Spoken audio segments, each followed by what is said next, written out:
চাচা এত বছর পরেও কেন 1971 সাল নিয়ে এত কথা বলে কেন? এতই কি সত্যি গুরুত্বপূর্ণ চাচা?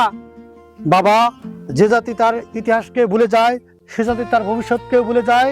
71 শুধু একটি সাল নয়, 71 হলো একটা জাতির জন্মের গল্প। কিন্তু কেউ কেউ বলে এসব বাড়ি বলা হয়, যুদ্ধ এতই কি সত্যি কাকা? সত্যি আমি নিজ চোখে দেখেছি, গ্রাম থেকে গ্রাম, শহর থেকে শহর পুড়িয়ে ছারখার দেওয়া হয়েছে, অসংখ্য মানুষের জীবন দিয়েছে, অসংখ্য নারী তাদের ইজ্জত হারিয়েছে। এটা শুধু ইতিহাসের বইয়ের পাতায় নয়, এটা মানুষের স্মৃতিতে লেখা থাকবে। তাহলে যারা বলে যুদ্ধের ঘটনা অতিরঞ্জিত, তাহলে কি ভুল?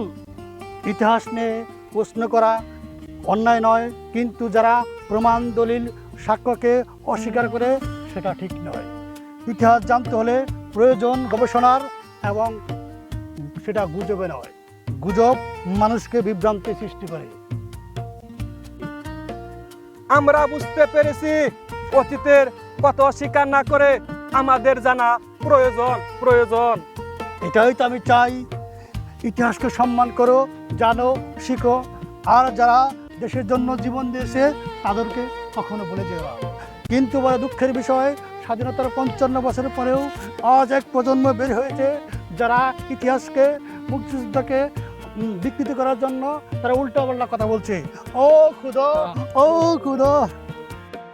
স্বাধীনতার 55 বছর পর আজ তারা ক্ষমতার ভাগ পেয়ে উন্মাদ হয়ে গেছে। মাদ্রাসায় ছোট ছোট ছাত্রদের বলাৎকার, ছাত্রীদের ধর্ষণ করছে, বিধবা নারীকে অন্তঃসত্ত্বা করছে, তাদের ভ্রূণ নষ্ট করছে, চাকরি প্রলোভন দেখিয়ে হোটেলে নিয়ে ধর্ষণ করছে। তাদের হাত থেকে হিজড়া, বৃদ্ধ, বুড়া কেউ রেহাই পাচ্ছে না।